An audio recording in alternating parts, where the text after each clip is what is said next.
El día de hoy vamos a hablarles sobre el análisis de las sentencias número 10-18-CN 2019 y la sentencia número 11-18-CN/19.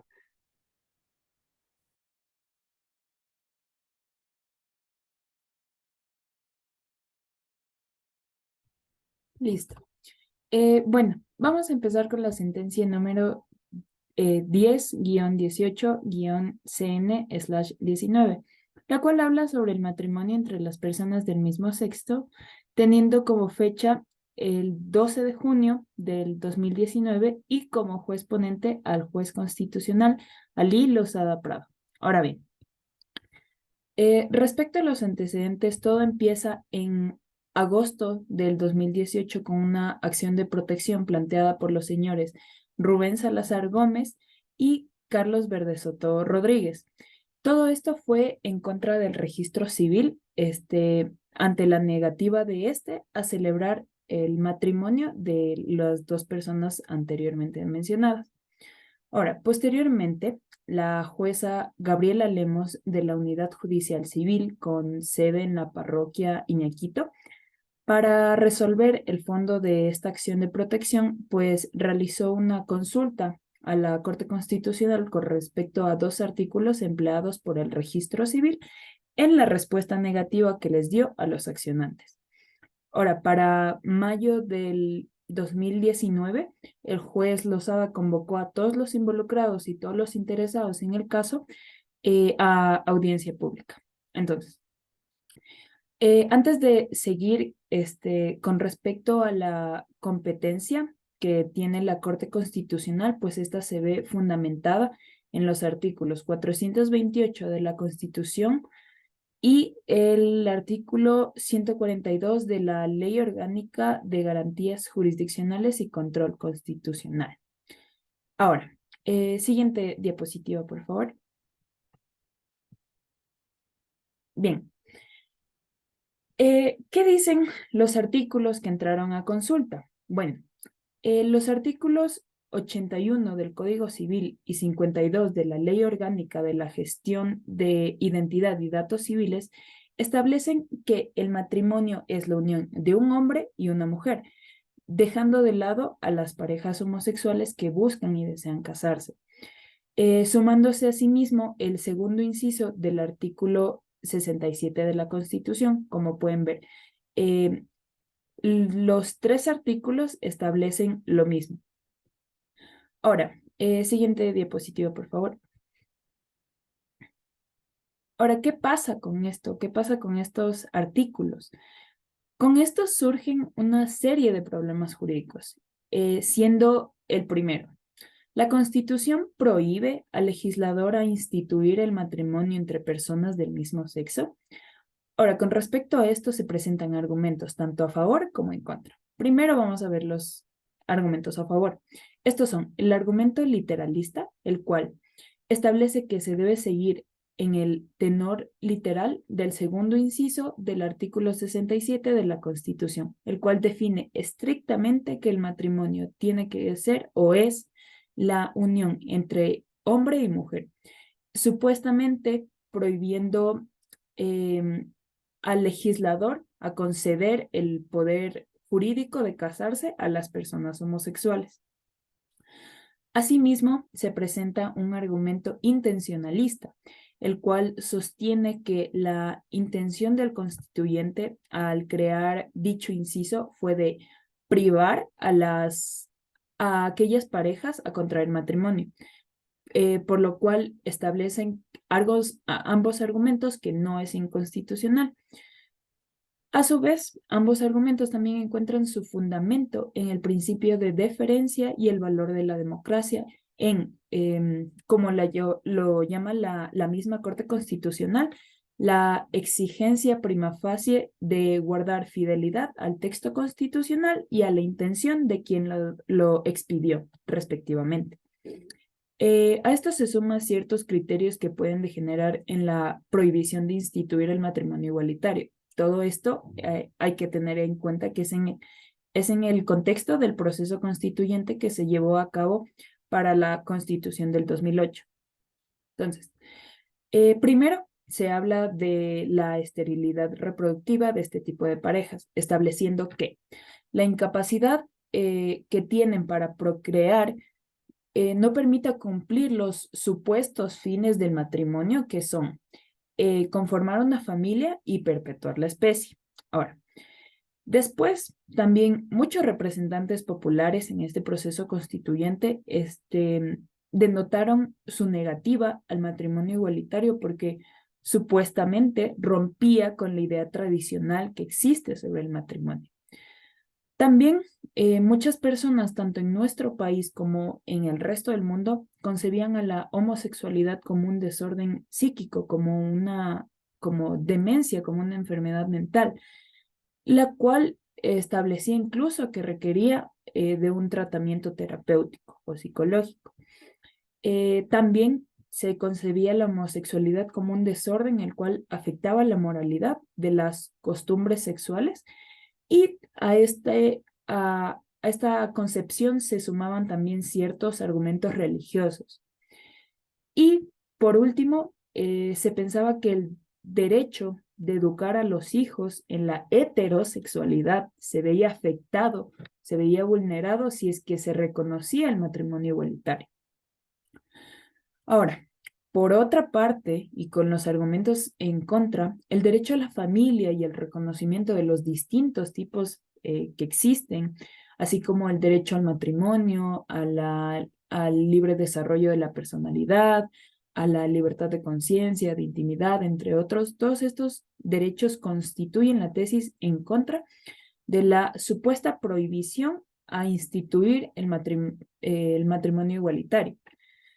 Finalmente, con respecto a este primer problema jurídico, se concluye que a pesar de tener validez el principio de deferencia y del valor de la democracia, la afectación de estos criterios es menor a la posible afectación de los derechos mencionados. Es decir, que, y esto concluye la Corte, la Constitución no prohíbe al legislador de instituir el matrimonio entre personas del mismo sexo. Ahora, con respecto al segundo problema planteado es, la Constitución simplemente permite al legislador posibilitar el matrimonio igualitario. Ahora, el principal argumento a favor es que el principio de deferencia y del valor de la democracia dejan a discrecionalidad del legislador instituir o no el matrimonio igualitario. No obstante, se argumenta en contra especialmente, ¿no?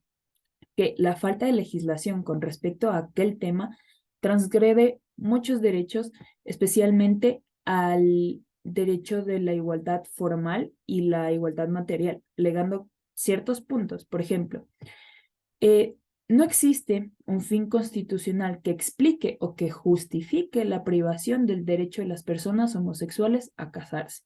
Segundo, el que no exista legislación genera bastantes consecuencias y transgresiones a la comunidad LGBTI, como la violencia física, psicológica, exclusión socioeconómica, tratos de migrantes y demás. A esto se suma que el Ecuador, al haber ratificado diversos tratados internacionales, entre esos la Convención Americana de Derechos Humanos, la cual tienen que observar las resoluciones de los órganos internacionales con respecto a estos temas de discusión.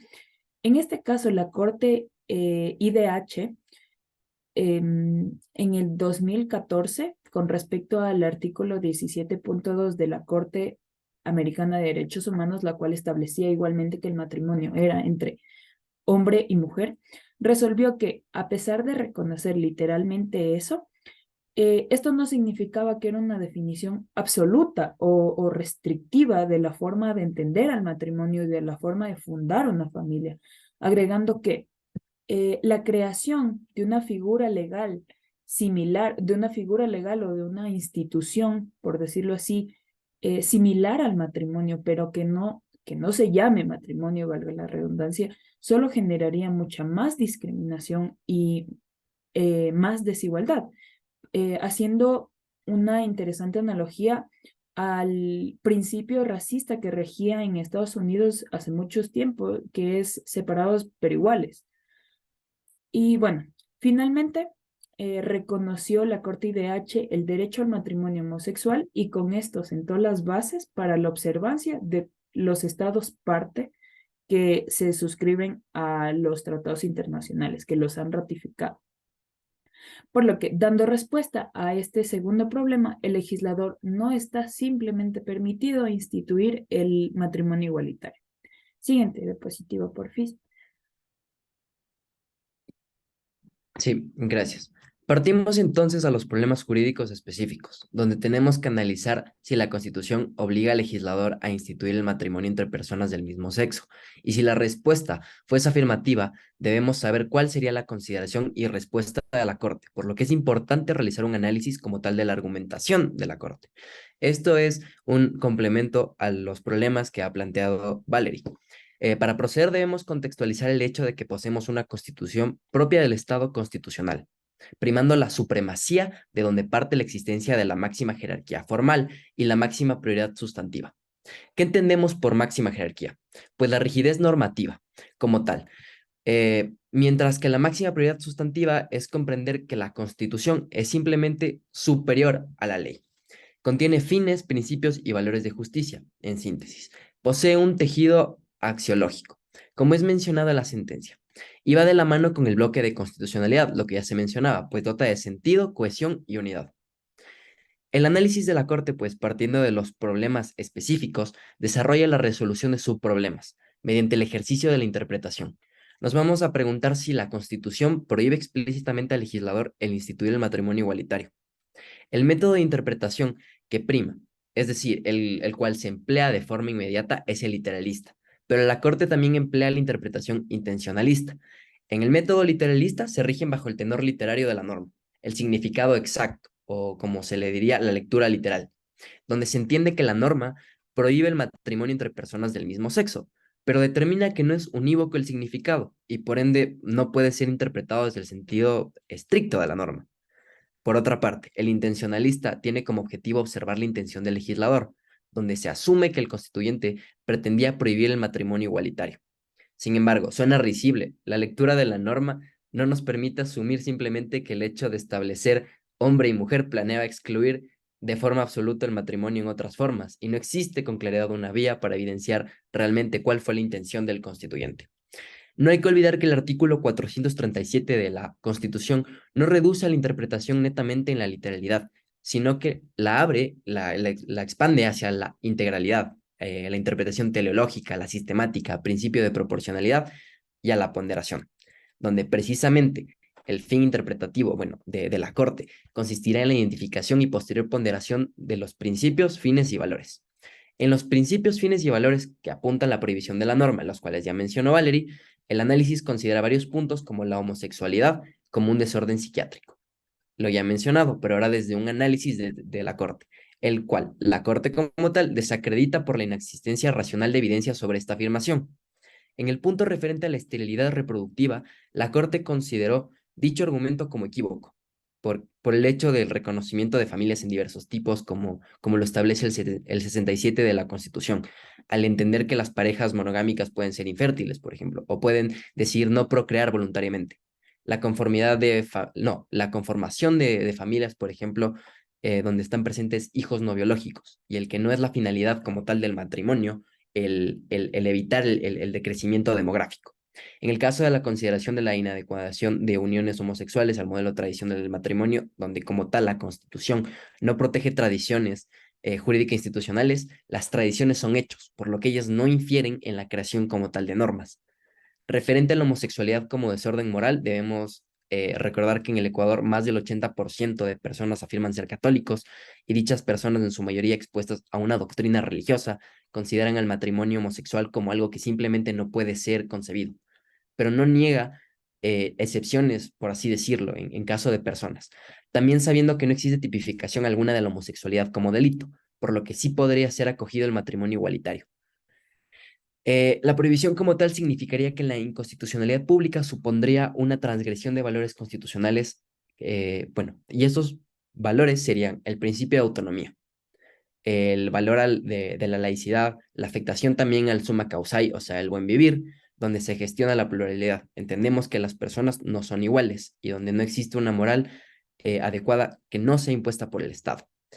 Como lo estipula el 275 de la Constitución, tomando en consideración lo ya antes mencionado, la Corte considera que el Estado debe reflejar una ética laica, donde se permita a todos contraer matrimonio sin importar creencias y se pueda desarrollar el individuo de acuerdo al buen vivir. Es decir, esta potestad de conmemorar el matrimonio eclesiásticamente y celebrarlo como un contrato como tal en el matrimonio civil. Bueno, en conclusiones, la Constitución no prohíbe al legislador instituir el matrimonio entre personas del mismo sexo, como ya se mencionaba, y establece que el legislador no solo tiene permitido instaurar, sino que está obligado, de hecho, de hacerlo.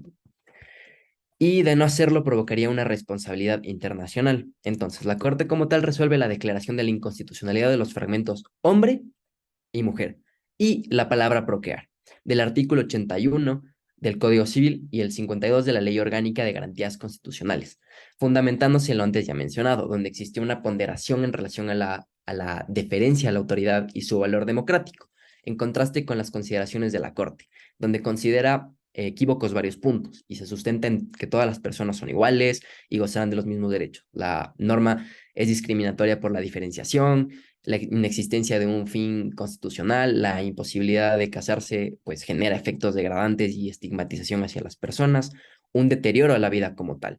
Y a sabiendas de que constitucionalizar el matrimonio igualitario supondría fomentar la idea constitucional del buen vivir.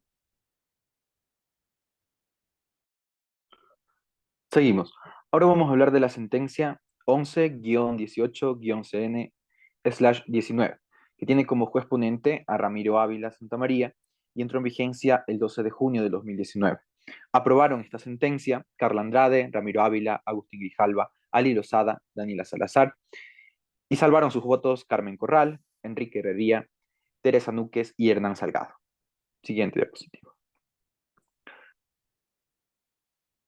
Antes de internarnos en la argumentación y fundamentación del juez ponente, debemos de tener claros los antecedentes, la competencia y la situación de la población homosexual. Los antecedentes primero.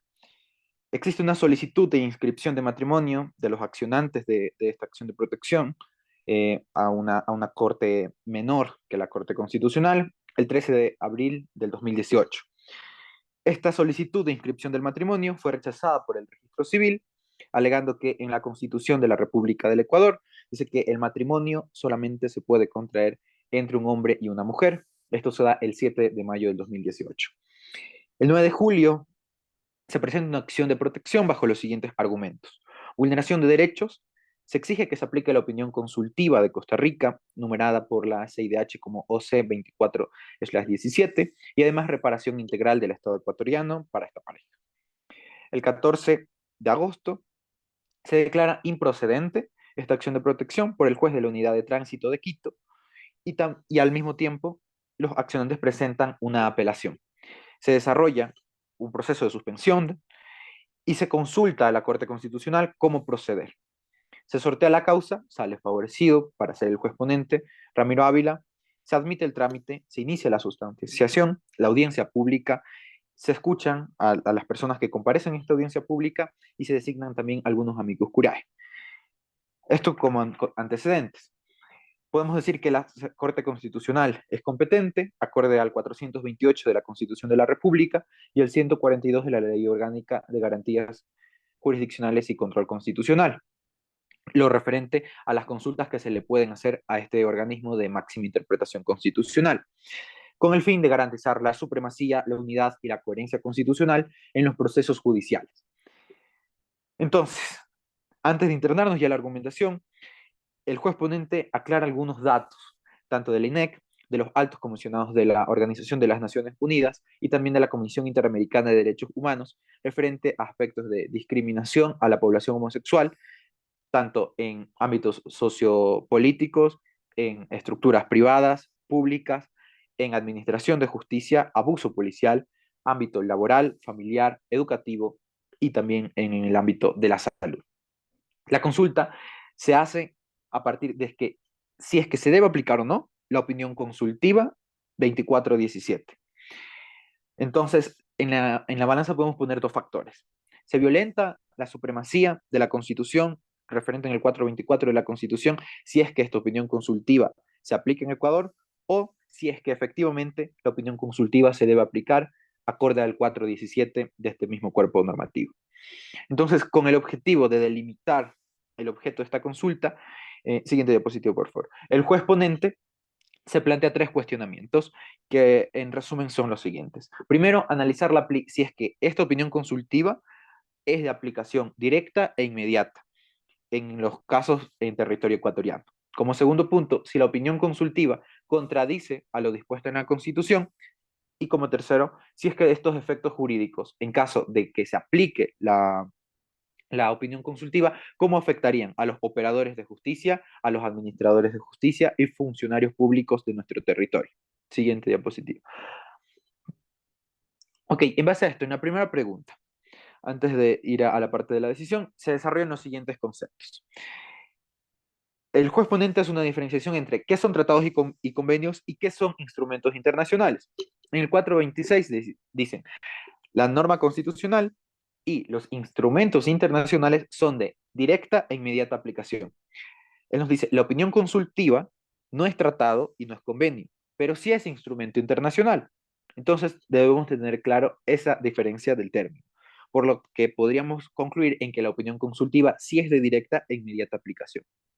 Además, hace un cuestionamiento a la Corte mencionando por qué nos estamos cuestionando ahora si es que esta opinión consultiva debe de aplicarse o no en este caso, cuando en otros casos, referentes a derechos de la mujer, derechos del niño, pueblos y nacionalidades, hemos tomado en cuenta opiniones consultivas de la Corte Interamericana de Derechos Humanos. Porque en este caso sí y en los otros no nos los cuestionamos. Y como tercer punto, nos dice, acorde a la Convención Americana de Derechos Humanos, un tratado suscrito por el Ecuador, se dice que toda interpretación de la Corte Interamericana de Derechos Humanos es vinculante. Entonces, si Ecuador ratifica el cuerpo internacional normativo que ratifica a la vez esto, entonces la opinión consultiva debería también de aplicarse en nuestro territorio. Esto referente a al primer cuestionamiento. En el segundo cuestionamiento nos dice, el Ecuador no reconoce excluyentemente a un solo tipo de familia, porque nos dice, Ecuador protege a la familia en sus diversos tipos. Entonces se debe de respetar ese carácter de pluralidad y diversidad. Como segundo punto nos dice, el matrimonio es un derecho que permite a la vez el ejercicio del derecho a la familia. Si es que los restringimos, estaríamos vulnerando doblemente tanto el derecho al matrimonio y también el derecho a la conformación de la familia. Luego se adentra a hacer un análisis literal restrictivo de lo que dice la norma y nos dice, desde este punto de vista, el matrimonio entonces sí sería un derecho excluyente a partir de lo que dice la norma constitucional y no se respetaría el derecho a la familia. Y si nos, y si nos ponemos más estrictos, diríamos, en la jerarquía constitucional no nos sirven los tratados internacionales porque antes de eso está la Constitución.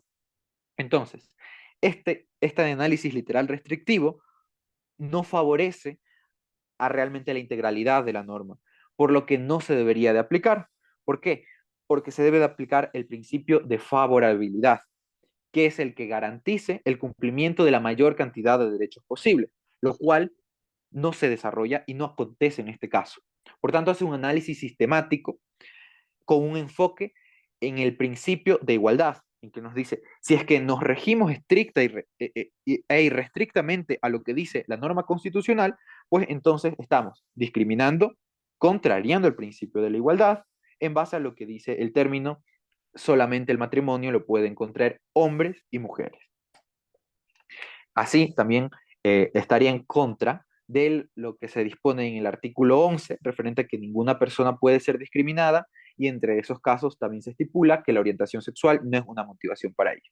Se desarrolla un test de proporcionalidad, también con un enfoque de lo que habían mencionado anteriormente mis compañeros, en el que nos dice, bueno, no es fin constitucionalmente válido los fines extralegales con enfoque en anomalías, patologías y con un enfoque religioso, porque el Ecuador es un estado laico.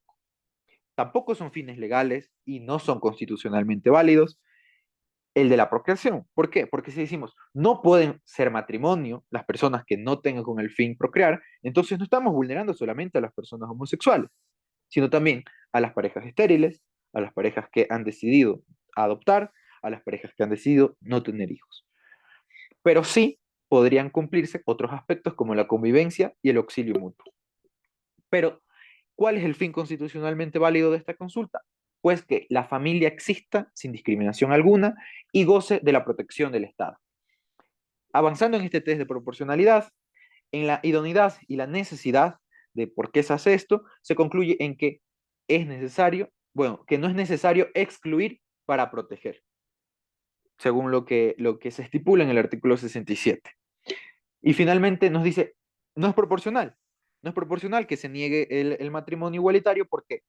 Porque si aprobamos el matrimonio igualitario, no estamos contrariando ningún otro derecho.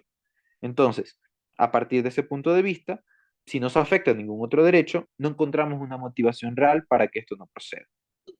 Nos dice, el Ecuador es una sociedad diversa y no puede existir un concepto único y excluyente del matrimonio, sino escoger aquella interpretación favorable que permita a más personas ejecutar y gozar de sus propios derechos. En el bloque de constitucionalidad nos dice, se debería de reconocer el matrimonio igualitario en las parejas del mismo sexo por interpretación de la Corte Interamericana de Derechos Humanos, en lo que habíamos mencionado anteriormente, en la opinión consultiva 24/17.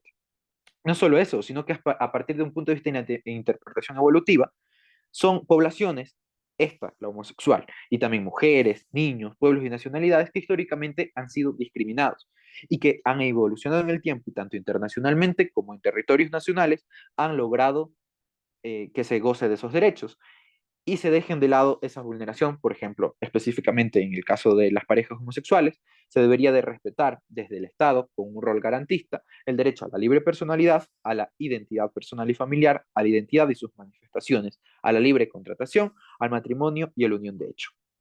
Como en el último punto nos dice, el legislativo es el encargado de adecuar esta jurisprudencia internacional, pero a la vez también la Corte Constitucional al momento de emitir sus sentencias.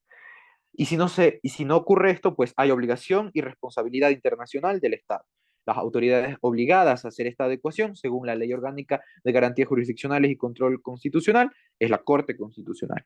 Se habla de mecanismos jurídicos, se habla también de dificultades de las instituciones, pero es un aspecto normal porque se debería de llevar a cabo una transición donde se entiendan que existen dificultades tanto sociales como políticas, pero que se debe tener en claro siempre el principio del deber inexcusable de cumplir con la jurisprudencia internacional, de los cuales los estándares del Ecuador han estado suscritos.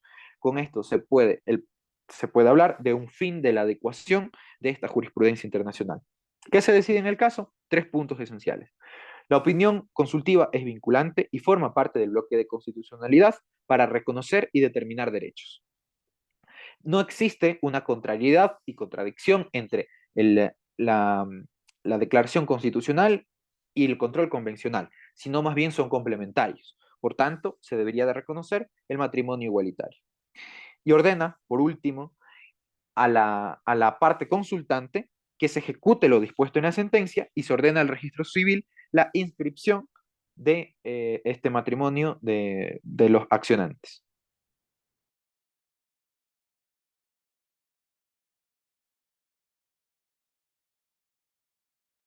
Finalmente, realizando el análisis de los votos salvados, que Hernán Salgado demuestra su disconformidad con la ponencia de Ali Lozada y de Ramiro Ávila, establece como tal que el análisis no se enmarca dentro de la naturaleza jurídica de la consulta de la norma. Estos puntos van muy vinculados, los que voy a mencionar a continuación. Primero es que existió un uso y abuso de la interpretación constitucional, de modo que eliminó la oposición de la ley suprema. Establece como tal que la norma no es oscura o ambigua y que posee un gran alto grado de, de concreción, lo que significa que realmente no era materia eh, plena de interpretación. Luego menciona que la modificación de la Carta Constitucional no le compete como tal a la interpretación, sino que debería realizarse por una reforma constitucional. Establece también en el 427 de la Constitución que la primera herramienta hermenéutica es la literalidad en relación a su integralidad, Inicialmente se aplicarán los métodos literales y sistemáticos. La consulta permite verificar la compatibilidad de las normas infraconstitucionales con la Constitución o tratados internacionales. Y esto va ligado al hecho de que considera que la opinión consultiva no es un instrumento, solo es una guía. Existe una contraposición de ideas aquí, porque como tal se establece que la opinión consultiva sí funciona como un instrumento en términos de tratados de derechos internacionales. Pero el punto es que Hernán Salgado considera que esto no es así y que simplemente se debería acoger cuando esto representa un beneficio a los derechos, bueno, constitucionalmente protegidos y cuando se considere esencial su aplicación. También se procede con el control constitucional. Él dice que él está muy desconforme en esta parte. Aquí hago especial énfasis, ya que todo el tema de la supremacía, que es lo que iba mencionando, va ligado al control constitucional, ya que él como tal establece que se obvió como tal el control. El control lo que prevé es que se entienda que la norma, bueno, que la Constitución es la norma suprema, la que prevalece sobre todo el ordenamiento jurídico. Entonces aquí existió una contraposición de intereses, donde realmente se violentó totalmente el control constitucional. Y pues bueno, esto es el fundamento en el que su voto en el tema de la supremacía no existe una prevalecencia sobre cualquier otra norma. Y esos son los votos concurrentes de Hernán Salgado, no, los votos salvados de Hernán Salgado, los cuales van intrínsecamente ligados y están anexados a las dos sentencias. A continuación con las conclusiones. Ok, finalmente podemos ver que la principal diferencia entre tanto la sentencia 10-18 y la sentencia 11-18 son las posiciones de los argumentos que se presentan. Hay claramente también en los votos salvados una presentación de por qué no se debería de aprobar el matrimonio igualitario y por qué sí se debería de aprobar el matrimonio igualitario.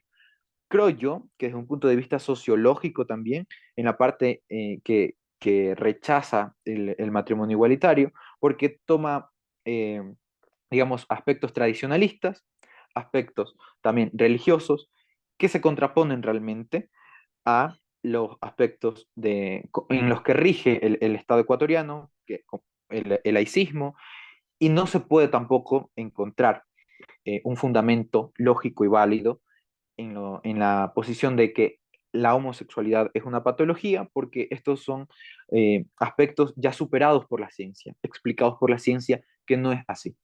Y realmente es una contraposición clara a que nuestro ordenamiento jurídico y nosotros como sociedad no debemos de violar el principio de la no discriminación, y entre ellos la orientación sexual. Finalmente, creo que académicamente, estas sentencias son realmente ricas en aspectos de análisis, porque podríamos ver algunos argumentos que históricamente, desde la interpretación evolutiva que hace Ramiro Ávila, cómo han ido cambiando a través del tiempo y la argumentación tiene un enfoque distinto. Creo que si bien es muy cuestionada esta interpretación evolutiva con un enfoque histórico, se la aplica muy bien en este caso, hablando de tal cual, las poblaciones más vulneradas a lo largo de la historia han sido las que han ido evolucionando y desde una perspectiva de una sociedad moderna y una sociedad que ha ido evolucionando también en pensamientos y en temas de inclusión, de que debería ser una sociedad equitativa, pues podemos concluir en que realmente es un avance para el Ecuador, pero que queda muchísima materia todavía que discutir y que por legislar en torno a estos temas. Esta ha sido la exposición de nuestro grupo en torno al análisis de estas dos sentencias.